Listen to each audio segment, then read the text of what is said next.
Irmãos, Filipenses capítulo 2, os versos de 12 até 18. Filipenses capítulo 2, versos de 12 até o 18.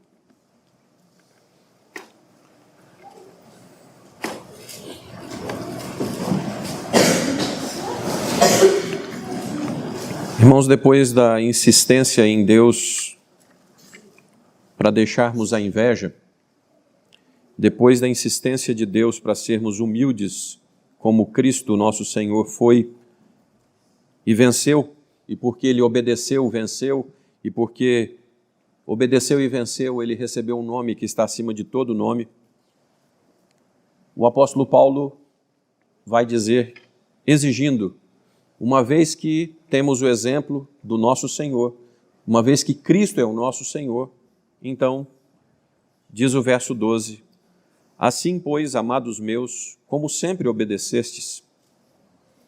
Irmãos, na psicologia existe um reforço positivo, que é quando você diz assim, olha, uma vez que você faz isso, então a pessoa ela se sente incentivada a fazer aquilo. Existe o reforço negativo. Se você não fizer, você apanha. Mas existe o reforço positivo.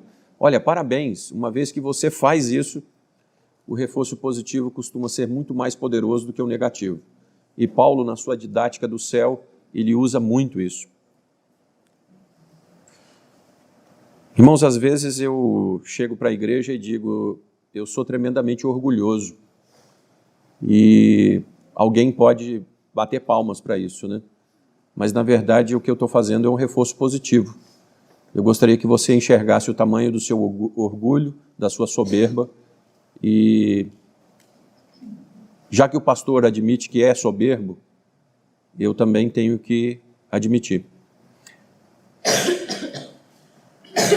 Não só na minha presença, porém muito mais agora, na minha ausência, desenvolvei a vossa salvação com temor e tremor. Irmãos, esse é um dos versos mais tremendos da Escritura na sua profundidade. A salvação é um ato e ela é um processo de quem realmente foi salvo. Então, se é que estáis na fé, se é que realmente foram salvos, e aí diz o verso 13, porque Deus é quem efetua em vós tanto querer quanto realizar, segundo a sua boa vontade. De novo, o que Paulo está dizendo aqui? É que se Deus está dando uma ordem, é Ele quem efetua tanto o querer quanto o realizar. Ele lhe deu tudo para fazer. Deus nunca nos dá uma ordem, irmãos, desonestamente. Se Deus está nos mandando fazer alguma coisa, Ele nos deu o querer para realizar e nos dá todas as condições para realizar isso. E quantas vezes nós ficamos naquela, será? Se, né? Fazei tudo sem murmurações nem contendas. Você tem vivido assim, meu irmão? Vivido sem murmurações e contendas? Você tem vivido assim? Verso 15. Para que não vos torneis, ou para que vos torneis irrepreensíveis e sinceros. Uma vez que nós vivemos sem murmuração e sem contenda, nós nos tornamos irrepreensíveis e não duas caras, nós somos sinceros. Filhos de Deus inculpáveis no meio de uma geração pervertida e corrupta, na qual resplandeceis como luzeiros no mundo. Irmão, se o mundo reclama, se o mundo tem mau comportamento, egoísta, invejoso, para ser luz, meu irmão e minha irmã, nós temos que ser diferentes. Se o mundo vai para a direita, nós temos que ir para a esquerda. Tem jeito. Verso 16. Preservando a palavra da vida. Vou repetir. Preservando a palavra da vida. Não existe outra forma de ser diferente, senão você reter a palavra e procurar vivê-la. Irmãos, pode ser que com o tempo eu venha dizer para vocês, depois de bastante tempo, o que eu estou sentindo hoje. Mas eu eu quero pedir à igreja que, por favor, dentro da possibilidade, vocês escutem, com tudo que vocês podem, preservando a palavra da vida. Ou você, exposto a essa palavra, ou você retém essa palavra, e essa palavra transforma te dando vida, ou você vai ser exposto a essa palavra, para essa palavra funcionar sobre você como uma condenação e vai promover morte. Existem dois caminhos: reter a palavra da vida, colocar a palavra em prática e ter vida. Rejeitar a palavra, ser amaldiçoado pela palavra e morrer por causa disso. Irmãos, eu não estou dizendo só espiritualmente, estou dizendo vida, porque o salário do pecado é a morte. Então, Paulo está dizendo assim: vocês estão preservando a palavra da vida, para que, no dia de Cristo, eu me glorie de que eu não corri em vão, nem me esforcei inutilmente. A recompensa do pastor Paulo aqui, irmãos, é dizer assim: naquele último dia, eu vou ter o privilégio de saber que eu fui usado na vida de vocês, para a transformação de vocês, para a vida de vocês. Irmãos, não existe pagamento para se sentir usado por Deus na sua obra. Nada pode pagar tamanho privilégio. Verso 17. Entretanto, mesmo que eu seja oferecido por libação sobre o sacrifício e serviço da vossa fé, Paulo está dizendo assim: mesmo que eu tenha que ser morto por amor ao Evangelho e a vocês, irmãos, isso aqui não é o cinema, que depois você vai ver o ator vivo dando entrevista. Não, Paulo está dizendo assim: nem que eu tenha que ser decapitado, e ele vai ser decapitado mesmo, ele vai morrer mesmo. Alegro-me e com todos vós me congratulo. Há alegria indizível em morrer por amor a Cristo e aos irmãos. Por isso, assim vós também, pela mesma razão, alegrai-vos e congratulai-vos comigo. Filipenses é a carta da alegria. Eu vou ser morto, mas alegre-se comigo por isso. Verso de número 12. Presbítero Ricardo, o senhor pode ler para nós, por favor? O 13 também. 12 e 13. Assim, pois, amados meus, como sempre obedecestes, não só na minha presença, porém muito mais agora na minha ausência, desenvolvei a vossa salvação com temor e tremor, porque Deus é quem efetua em vós tanto o querer como o realizar, segundo a sua boa vontade.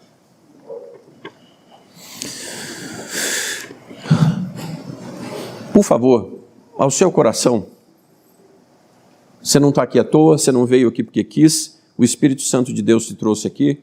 Então, por favor, duas perguntas. O que tem sido mais difícil para a sua vida? Você admitir que você é um pecador e ser convertido dos seus pecados? Ou seguir nessa vida sendo convertido e transformado, santificado cada dia? O que tem sido mais difícil na sua vida? É o primeiro passo de reconhecer o seu pecado e mudar? Ou você, tendo uma vez reconhecido o seu pecado, seguir e sendo convertido dia após dia, sendo transformado no Senhor Jesus? O que está sendo, meu irmão, mais difícil na sua vida? A conversão aconteceu, mas agora é a parte mais difícil, viu? Tem gente que acha que aceita o Senhor Jesus e está tudo resolvido. Não é não, viu? Se renda ao amor soberano e aí você vai continuar ou vai começar uma nova caminhada. Irmãos, dói tanto, mas ainda bem que Deus tem quebrado, sabe? Às vezes a gente, se pudesse, falamos sobre isso no domingo 24, a respeito das boas obras, se nós pudéssemos, você está pregando a palavra para o sujeito, ele não ouve não, você ia na cabeça dele com o machado, abria e colocava lá dentro. Você não pode. Não funciona assim. Não por força, não por violência, mas pelo meu espírito, diz o Senhor dos Exércitos. Mas sabe o que machuca, irmãos? É o seguinte, você vai falando, aí se algum dia, por misericórdia e graça de Deus, a ficha cair, não é que o sujeito vai daqui para lá. ele vai voltar e acertar o caminho que ele andou errado o tempo inteiro. Quanto mais tempo você for teimoso, maiores são as consequências. Um irmão essa semana me procurou e falou: pastor, mas como é que é isso? Bom, aí é o seguinte, vem sem olho, vem sem perna, vem sem... Escolha o que você quiser. Mas se Deus tem uma obra soberana para fazer na sua vida, quanto mais cedo você vai se render a ela, menor vai ser a consequência sobre você, sobre a sua família, sobre o entorno. E pior que depois não adianta.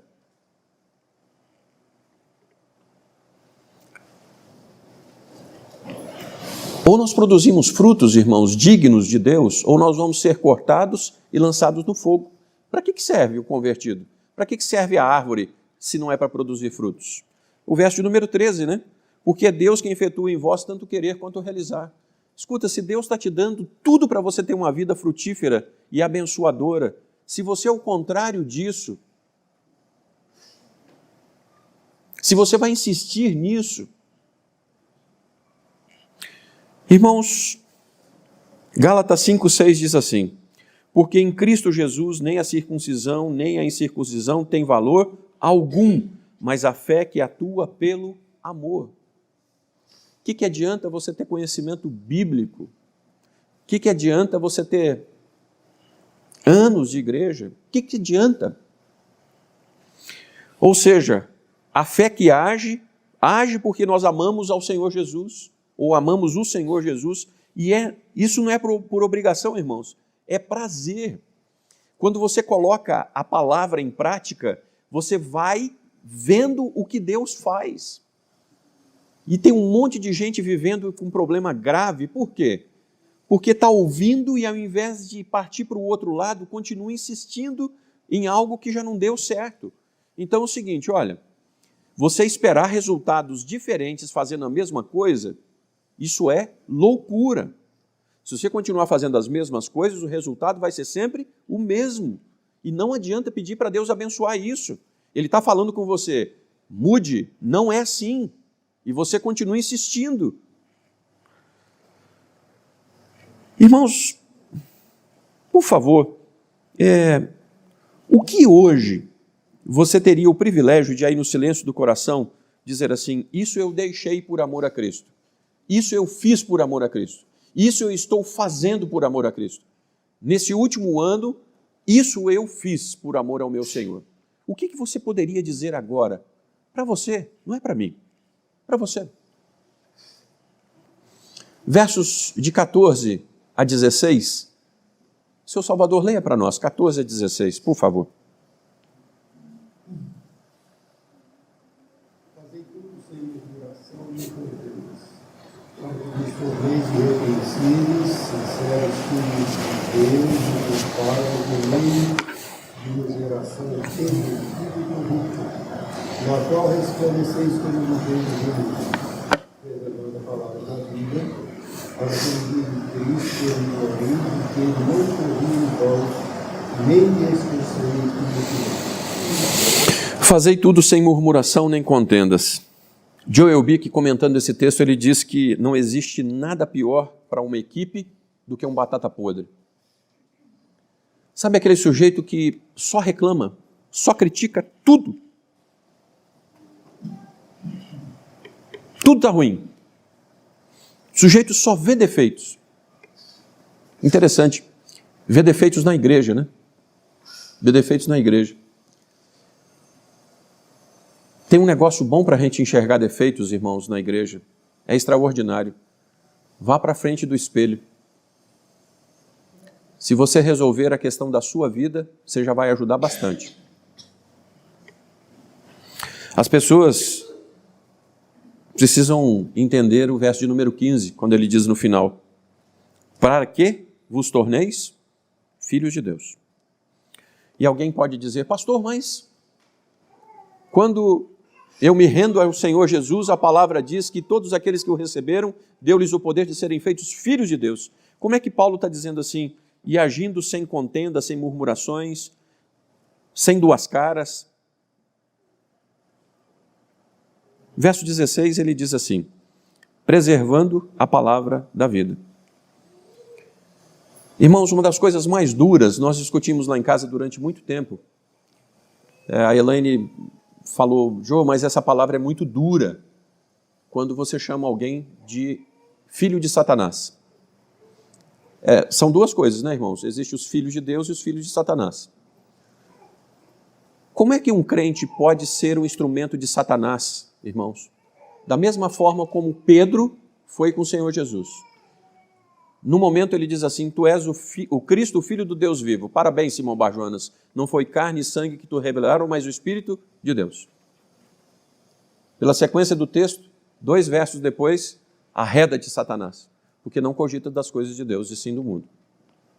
Pedro, numa hora, é instrumento de Deus, 2 segundos depois, ele é instrumento de Satanás.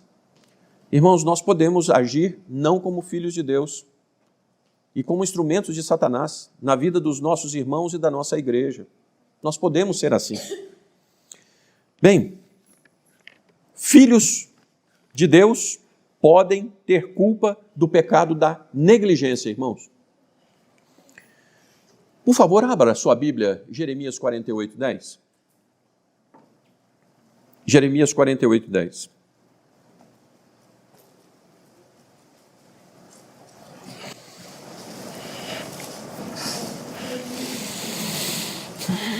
Maldito aquele que fizer a obra do Senhor relaxadamente.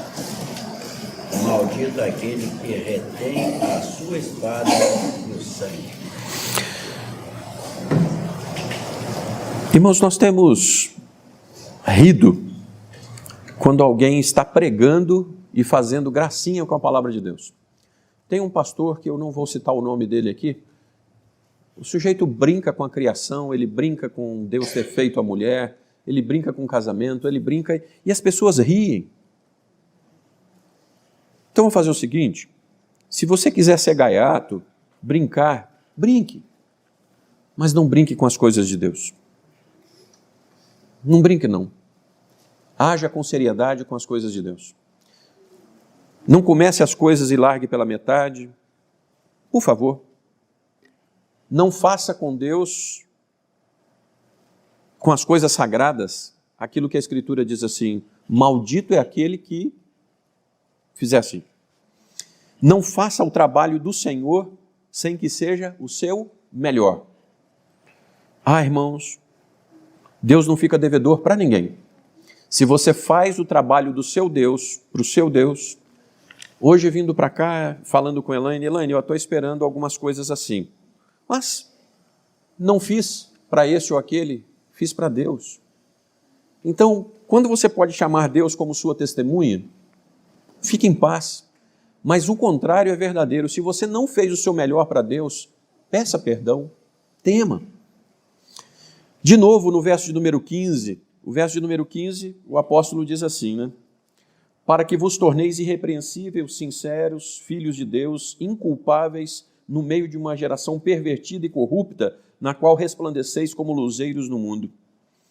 Se no meio dessa geração pervertida, você não florescer, meu irmão, está errado. Um dos assuntos da nossa vigília de sexta-feira foram os jovens e os seus desafios. Irmãos, nós temos uma juventude muito bonita nessa igreja. Nós temos jovens participando das vigílias. Nós temos pessoas buscando a Deus. Esses jovens têm chorado comigo, muitos deles no gabinete, porque têm preocupação de florescer na faculdade. Se você entrar na UFMG, irmãos, se tornou um antro. Pichado, droga, sexo no meio de corredor. Se tornou um antro. Mas os nossos jovens estão resplandecendo lá. Se fosse diferente, porque Paulo está dizendo assim, olha, no meio de uma geração pervertida, floresça, seja. Então, irmãos, às vezes nós achamos, tadinho de mim, só eu sou crente no meio desse negócio. Parabéns, meu irmão. Deus te deu tanto querer quanto efetuar para florescer aí no meio, aonde você foi plantado, para ser carvalho de justiça, aonde você foi. Irmãos, tem um negócio interessante. Algumas pessoas dizem assim, mas não dá para ser bancário. Mas não dá para ser funcionário de cartão. Ah, mas não dá para ser administrador, não dá para ser advogado. Ah, não dá para ser vendedor. Ah, não dá para ser assim. Eu tenho um negócio para te dizer, viu? Em qualquer lugar que você for, haverá uma geração pervertida e você, como servo de Deus, estará no meio dela. Não ache que mudar de emprego vai resolver a situação, tá, meu irmão? Não vai, tá? Tá. Então, irmãos do século XXI, se nós não formos luzeiro, para que serve a luz colocada embaixo? Para que serve o sal se ele perdeu o seu salgador, que dá sabor, que conserva para não apodrecer, a não ser que seja para ser jogado fora? Irmãos, a geração pervertida, você vai ficar do lado de cá dizendo assim, tudo perdido, olha lá, tudo. É isso? É para nós ficarmos apontando as autoridades desse país. Então, olha lá, todo mundo corrupto. É isso, irmãos? Ou Deus nos elegeu para que nós preguemos a geração pervertida, para que nós intercedamos pela geração pervertida. Então Deus nos comissionou para poder ficar do lado de cá detonando ou para dobrar os joelhos e interceder e fazer, ir lá pregar a palavra, porque a palavra é a única coisa que produz vida. Veja se não é isso que está no verso 16, quando diz assim, preservando a palavra da vida, para que no dia de Cristo eu me glorie de que não corri em vão, nem me esforcei inutilmente. Paulo quer ver os seus filhos na fé como fiéis testemunhas. A alegria de um pastor é ver os filhotes voando do ninho. O filhote chegou no ninho, você dá comida boa, fica gordinho, né? Ah, pastor, engordei na igreja. É? Beleza, meu irmão. Agora vai trabalhar. A minha maior alegria é quando eu vejo um irmãozinho dizendo assim, pastor, Deus está me usando no lugar assim, assim. Versos 17 e 18, por favor, Ivan, leia para nós, por favor.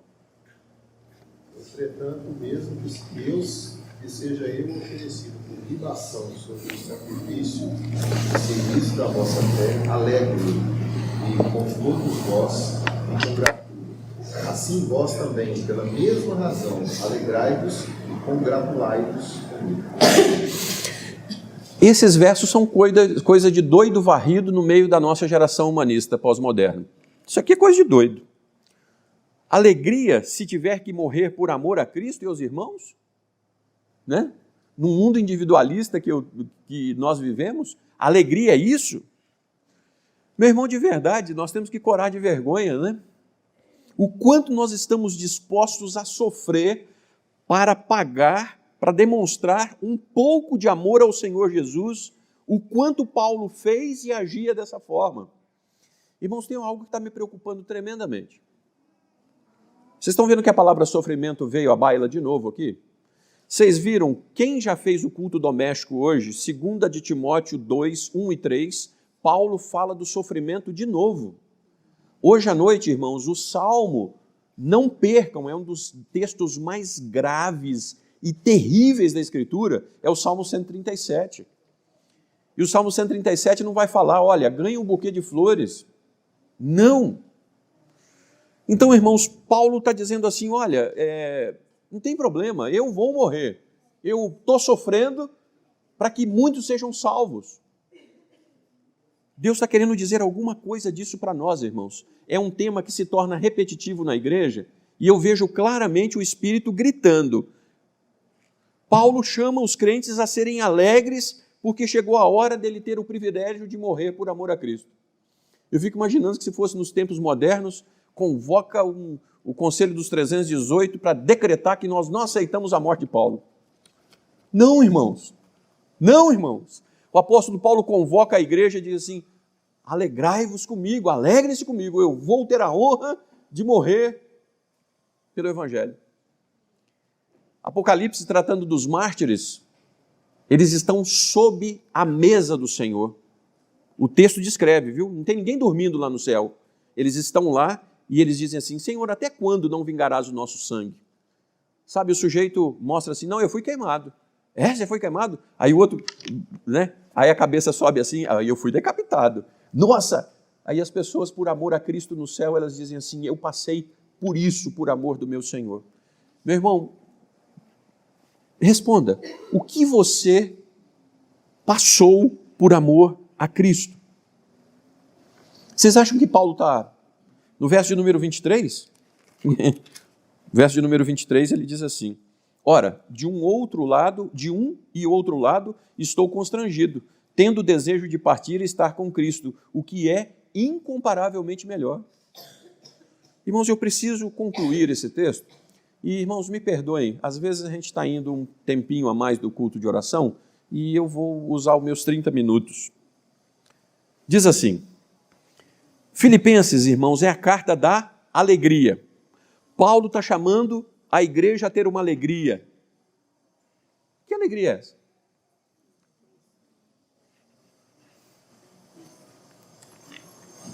Teve cura aqui, irmãos? Teve aqui, nesse texto, Paulo ganhou uma grande oferta em dinheiro. Paulo ganhou um apartamento, Paulo ganhou... Não. Irmãos, um dia desse eu fui surpreendido por um sentimento que eu preciso compartilhar com a igreja. Preciso compartilhar com a igreja. Sabe quando o Espírito te dá uma pancada assim? Mas uma pancada? Nós oramos por um irmão e o irmão curou. Né? E aí eu fui agradecer a Deus no silêncio do meu coração. Uma coisa rodou assim dentro e falou assim, escuta, você está agradecendo porque ele foi curado. Por acaso, pode ser que teria sido melhor que tivesse morrido?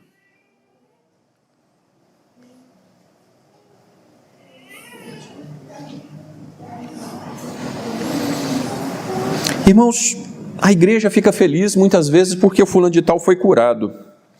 A igreja deveria ficar feliz porque fulano foi curado ou porque ele completou a carreira da fé fiel e partiu?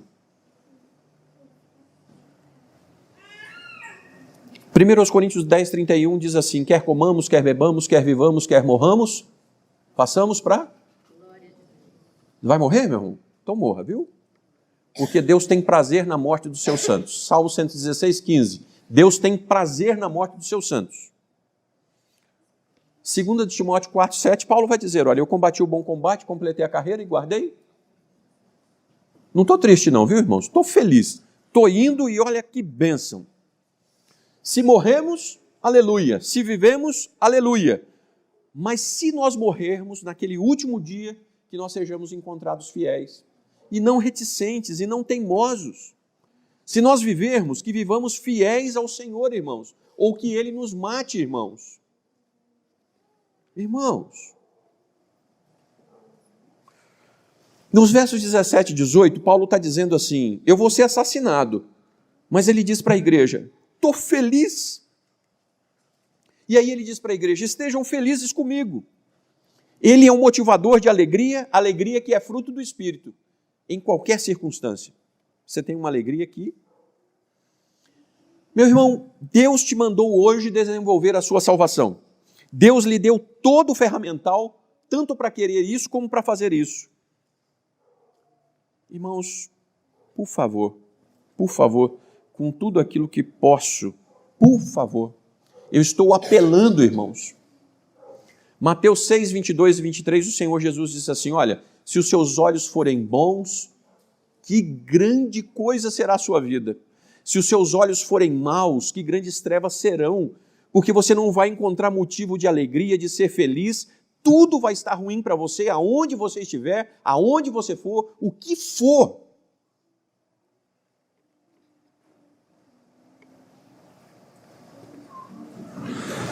Essa semana eu recebi uma mensagem de um jovem, irmãos, e ele me dizia assim, ô pastor, o senhor estava correto. O problema não era isso, o problema não era aquilo outro. O problema sempre fui eu. Mas não adianta, irmãos, não adianta se nós não mudarmos de vida. Então, ao invés de ficar, porque a vida está ruim, porque isso está difícil, porque eu estou sofrendo, você está sofrendo por amor a Cristo, porque está fazendo as coisas corretas, então exulte de alegria. Deus não vai ficar te devendo não, tá? Nessa vida, As Sagradas Escrituras prometem que nós vamos receber no mínimo 100 vezes aquilo que fizemos por amor a Cristo. E que as provações virão, viu? Pode ter certeza. Mas Deus não vai ficar devedor de você, não. Está sofrendo? Está sofrendo por amor a Cristo? Então, bênção. Nas provações tem sido irrepreensível filho de Deus, inculpável pelo bom testemunho. Você tem sido luz para que as pessoas queiram essa luz, porque você tem uma alegria contagiante. As pessoas olham para você, irmãos, não mostre para os outros que você é perfeito. Esse é um negócio tremendo na vida da gente. Olha lá o crente, ó. Você tem que ter testemunho de uma vida que luta por fazer o que é correto, mas não mostre para as pessoas que você é perfeito. Você não é. Você não é. Agora, as pessoas têm que olhar para você e dizer assim, eu quero isso. É uma vida que luta por aquilo que é correto, aquilo que é bendito, aquilo que é o evangelho da graça. E isso é ser cristão. Se você falar que você é perfeito, isso é síndrome de Lúcifer. Lúcifer pecou por querer ser igual a Deus, irmãos. Então, sejam santos. A nossa caminhada é desenvolver a salvação que um dia Deus começou. Sabe quando é que nós não vamos pecar, irmãos? Nós vimos isso numa pastoral que o Sr. Domingos publicou, os 4 estágios do homem, na visão de Santo Agostinho de Hipona. O último estágio do homem é a glorificação. Só lá nós não vamos pecar mais. Só lá. Mas até lá, nós vamos pecar. Tem uma pessoa que sonha que eu tenho orgulho dele, irmãos. Tem uma pessoa que chega para mim e diz assim, pastor, fulano, reverendo, o senhor tem orgulho de mim? Paulo queria ter orgulho dos filipenses, porque eles estavam firmes na palavra, dando testemunho de alegria, acontecesse o que acontecesse, eles estavam firmes com ele. Aquele que quer orgulho, irmãos, na igreja de Deus, tem uma coisa pela qual nós podemos nos orgulhar: Cristo crucificado. É a cruz que nos orgulha. Posso te pedir uma coisa, irmão? Tenha coragem de orar a Deus e dizer, Senhor, que eu viva para o louvor da Tua glória, ou não me deixe viver. Se o Senhor vai me dar vida, então que eu viva para Te honrar, ou não me deixe viver para descambar, para escandalizar o Teu nome.